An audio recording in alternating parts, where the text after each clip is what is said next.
আচ্ছা, আপনার সাথেও কি এমনটা হয়? গভীর রাতে বা দিনের কোনো এক ব্যস্ত মুহূর্তে হঠাৎ করে এমন একজনের কথা মনে পড়ে যায় যার সাথে এখন আর আপনার কোনো কথাই হয় না? ফোন নেই, মেসেজ নেই, কোনো যোগাযোগ নেই, তবুও মানুষটা আপনার মনের ভেতর এমনভাবে গেঁথে আছে যে চাইলেও তাকে মুছে ফেলতে পারছেন না। নিজেকে যতবার বোঝান যে সব শেষ, ঠিক ততবারই তার স্মৃতিগুলো আরও বেশি করে ফিরে আসে। তখন মনের ভেতর একটা অদ্ভুত প্রশ্ন জাগে, এই যে 1 বছর পরেও তাকে মনে পড়ে, তাহলে নিশ্চয়ই আমাদের গল্পটা এখনও শেষ হয়নি। মনের ভেতর একটা কণ্ঠস্বর ফিসফিস করে বলে, আল্লাহ হয়তো চান আমি তার জন্য অপেক্ষা করি। আর ঠিক এখানেই আমরা সবচেয়ে বড় ভুলটা করি। আমরা আমাদের আবেগ আর আল্লাহর ইশারাকে গুলিয়ে ফেলি। একটা কথা খুব মন দিয়ে বুঝবেন, ইসলাম আমাদের মনস্তত্ত্ব খুব সুন্দরভাবে ব্যাখ্যা করে। আমাদের মনের এই যে বারবার ফিরে যাওয়া, এটা সবসময় আল্লাহর পক্ষ থেকে আসা কোনো সাইন বা ইঙ্গিত নয়। অনেক সময় এটা শুধুই আমাদের নফস বা নিজের মনের প্রবল ইচ্ছা। আপনি যা চেয়েছিলেন, যা পাননি, আপনার মন সেটাকেই আঁকড়ে ধরে রাখতে চাইছে। এটাকে বলে অসমাপ্ত গল্পের হাহাকার। যখন কোনো সম্পর্ক বা বন্ধুত্ব হঠাৎ করে শেষ হয়ে যায়, কোনো সঠিক বিদায় বা কারণ ছাড়াই, তখন আমাদের মন সেই খালি জায়গাটা মেনে নিতে পারে না। মন বারবার অতীতে ফিরে যায়, কারণ সে একটা সমাপ্তি খোঁজে, সে উত্তর খোঁজে। আর যখন উত্তর পায় না, তখন সে কল্পনা করতে শুরু করে। আপনি ভাবতে থাকেন, ইস, যদি আরেকটু চেষ্টা করতাম, যদি সময়টা অন্যরকম হতো। কিন্তু ভাই, বাস্তবতা হলো জীবন থেমে থাকে না, জীবন তার নিজস্ব গতিতে এগিয়ে চলে। আর আপনি সেই পুরনো স্মৃতিতে আটকা পড়ে আছেন। এখন প্রশ্ন হলো, আপনি বুঝবেন কি করে এই যে তার কথা মনে পড়ছে, এটা কি আসলেই কোনো ভালো ইঙ্গিত, নাকি এটা শয়তানের প্ররোচনা বা আপনার মনের দুর্বলতা? খুব সহজ একটা পরীক্ষা আছে। নিজেকে প্রশ্ন করুন, এই মানুষটার কথা ভাবলে আপনার মনের অবস্থা কেমন হয়? তার কথা মনে পড়লে কি আপনার ইবাদতে মন বসে, নাকি নামাজে দাঁড়ালে শুধু তার কথাই মাথায় ঘুরতে থাকে? তার স্মৃতি কি আপনাকে আল্লাহর কাছে নিয়ে যায়, নাকি আল্লাহ থেকে দূরে সরিয়ে দেয়? যদি দেখেন যে তাকে নিয়ে ভাবতে গিয়ে আপনি হতাশ হয়ে পড়ছেন, আপনার দিনকাল বিষাদগ্রস্ত হয়ে যাচ্ছে, নামাজের ভেতরেও আপনি তাকে নিয়ে কল্পনা করছেন, তাহলে বুঝে নেবেন এটা কোনো ঐশ্বরিক ইঙ্গিত নয়। এটা স্রেফ একটা মায়া, একটা মোহ, যা আপনাকে আপনার বর্তমান ও ভবিষ্যৎ থেকে দূরে সরিয়ে রাখছে। এটা আপনার নফসের সেই অংশ যা বাস্তবতা মেনে নিতে ভয় পায়। আর যদি উল্টোটা হয়, যদি তার কথা মনে পড়লে আপনার চোখ ভিজে আসে, কিন্তু সেই কান্না আপনাকে জায়নামাজে নিয়ে যায়, যদি আপনি তার জন্য হাত তুলে দোয়া করেন, হে আল্লাহ, তাকে ভালো রেখো, আর যদি সে আমার কপালে থাকে তবে তাকে ফিরিয়ে দাও, এবং এই দোয়া করার পর আপনি মনে এক অদ্ভুত প্রশান্তি অনুভব করেন, তাহলে বিষয়টির ভিন্ন অর্থ হতে পারে। তবে মনে রাখবেন, ইসলামে হারানো প্রেম ফিরে পাওয়ার উপায় হিসেবে কোনো কুসংস্কার বা অবাস্তব আশাকে প্রশ্রয় দেওয়া হয়নি, বরং ইসলাম শিখিয়েছে তাওয়াক্কুল বা আল্লাহর উপর ভরসা করা। রাসূলুল্লাহ সাল্লাল্লাহু আলাইহি ওয়াসাল্লাম বলেছেন, মানুষের হৃদয় আল্লাহর 2 আঙুলের মাঝে থাকে, তিনি যেভাবে চান সেভাবেই তা ঘুরিয়ে দেন। এর মানে হলো, আপনার এই যে মনের টান, এটাও আল্লাহর নিয়ন্ত্রণের বাইরে নয়। কিন্তু আল্লাহ কেন এই টানটা আপনার মনে রেখে দিয়েছেন? হতে পারে এটা একটা পরীক্ষা। আল্লাহ দেখতে চান আপনি কি সেই মানুষটার স্মৃতিকেই জীবনের সব থেকে বড় করে দেখছেন, নাকি এই কষ্টের বিনিময়ে আপনি আল্লাহর দিকে ফিরে আসছেন। কখনো কখনো আল্লাহ আমাদের কিছু মানুষকে ভুলতে দেন না, যাতে আমরা সেই ব্যথাপুঞ্জ দিয়ে আল্লাহর কাছে পৌঁছতে পারি।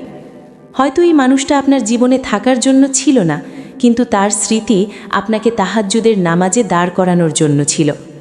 এখন আপনি হয়তো বলবেন, ভাই, আমি তো সব বুঝি, কিন্তু মন মানে না, আমি এখন কি করব? প্রথমত, নিজের সাথে যুদ্ধ করা বন্ধ করুন। কেন মনে পড়ছে, কেন ভুলতে পারছি না, এই প্রশ্নগুলো করে নিজেকে আরও কষ্ট দেবেন না। মনে পড়ছে, পড়ুক, এটা স্বাভাবিক, কিন্তু সেই মনে পড়াকে একটা পজিটিভ দিকে ঘুরিয়ে দিন। যখনই তার কথা মনে পড়বে, তখনই তার জন্য দোয়া করবেন। হ্যাঁ, ঠিকই শুনেছেন। বলবেন, হে আল্লাহ, এই মানুষটা যদি আমার দুনিয়া এবং আখিরাতের জন্য কল্যাণকর হয়, তবে তাকে আমার জীবনে সহজ করে দাও। আর যদি সে আমার জন্য ক্ষতিকর হয়, তবে আমার মন থেকে তার আসক্তি দূর করে দাও এবং আমাকে এর চেয়ে উত্তম কিছু দান করো। এই দোয়াটা জাদুর মতো কাজ করে। একে বলে ইস্তিখারার দোয়া। এটা আপনাকে সিদ্ধান্তহীনতা থেকে মুক্তি দেবে। যদি সে আপনার রিজিকে থাকে, পৃথিবীর কোনো শক্তি তাকে আটকাতে পারবে না। আল্লাহ এমন সব পথ খুলে দেবেন যা আপনি কল্পনাও করতে পারবেন না। আর যদি সে আপনার রিজিকে না থাকে, তবে আল্লাহ আপনার মন থেকে এই কষ্টটা আস্তে আস্তে মুছে দেবেন এবং আপনাকে এমন শান্তি দেবেন যা আপনি কখনো সেই মানুষটার কাছেও পাননি। আমাদের সমস্যা হলো আমরা বর্তমানের কষ্টটা দেখি, কিন্তু আল্লাহ দেখেন আমাদের পুরো জীবনের ছবিটা। আমরা একটা খেলনা হারিয়ে কান্না করা বাচ্চার মতো, কিন্তু বাবা মা জানেন এর চেয়ে ভালো কিছু তার জন্য অপেক্ষা করছে। আরেকটা বিষয় খুব জরুরি, নিজেকে দোষারোপ করবেন না। ভাববেন না যে আপনার তকদিরে হয়তো খারাপ কিছু লেখা আছে। তকদির বদলায় দোয়ার মাধ্যমে, কিন্তু সেই দোয়া হতে হবে পবিত্র, যেখানে জেদ থাকবে না, থাকবে সমর্পণ। আপনি হয়তো ভাবছেন, যদি আমি তাকে ভুলে যাই তাহলে কি আমি ভালোবাসার সাথে বেইমানি করলাম? একদম না। নিজেকে ভালো রাখা, নিজের ঈমান রক্ষা করা এবং আল্লাহর ফয়সালার ওপর সন্তুষ্ট থাকা, এটাই প্রকৃত মুমিনের পরিচয়। যে চলে গেছে বা যার সাথে দূরত্ব তৈরি হয়েছে, তাকে জোর করে মনের ঘরে বন্দি করে রেখে আপনি নিজের ওপর জুলুম করছেন। আর ইসলাম নিজের ওপর জুলুম করতে নিষেধ করেছে। তাই আজ থেকে একটা প্রতিজ্ঞা করুন, স্মৃতির পেছনে দৌড়াবেন না, জীবনকে নদীর মতো বইতে দিন। আপনার যা প্রাপ্য তা সঠিক সময়ে আপনার কাছেই আসবে, হয়তো ভিন্ন মোড়কে, ভিন্ন মানুষ হয়ে, কিন্তু আসবেই। আল্লাহ কাউকে খালি হাতে ফেরান না। যারা এই মুহূর্তে এই ভিডিওটি দেখছেন, হয়তো আপনাদের অনেকের বুকের ভেতরটা হাহাকার করছে। হয়তো মনে হচ্ছে আমার কষ্টটা কেউ বুঝল না। বিশ্বাস করুন, যিনি আপনাকে সৃষ্টি করেছেন তিনি আপনার প্রতিটি দীর্ঘশ্বাস শুনছেন। আপনার প্রতিটি ফোঁটা চোখের পানির হিসাব তার কাছে আছে। ধৈর্য ধরুন, সবর করুন। সবরের ফল কখনো তেতো হয় না। রাত যত গভীর হয়, ভোর তত কাছে আসে। আপনার এই মানসিক যন্ত্রণার রাতও একদিন শেষ হবে ইনশাল্লাহ। শুধু ভরসা হারাবেন না।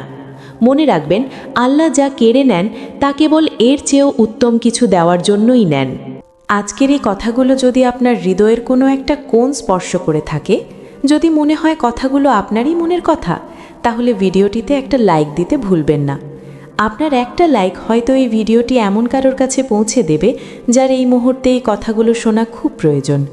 আর আপনি যদি এমনই জীবনমুখী, মানসিক প্রশান্তি এবং ইসলামের আলোয় জীবনকে দেখার মতো আরও ভিডিও দেখতে চান, তবে আমাদের পরিবারের সদস্য হতে সাবস্ক্রাইব করে রাখতে পারেন। কমেন্টে আপনার মনের অবস্থা জানাতে পারেন, অথবা লিখতে পারেন, আমি আল্লাহর উপর ভরসা করলাম।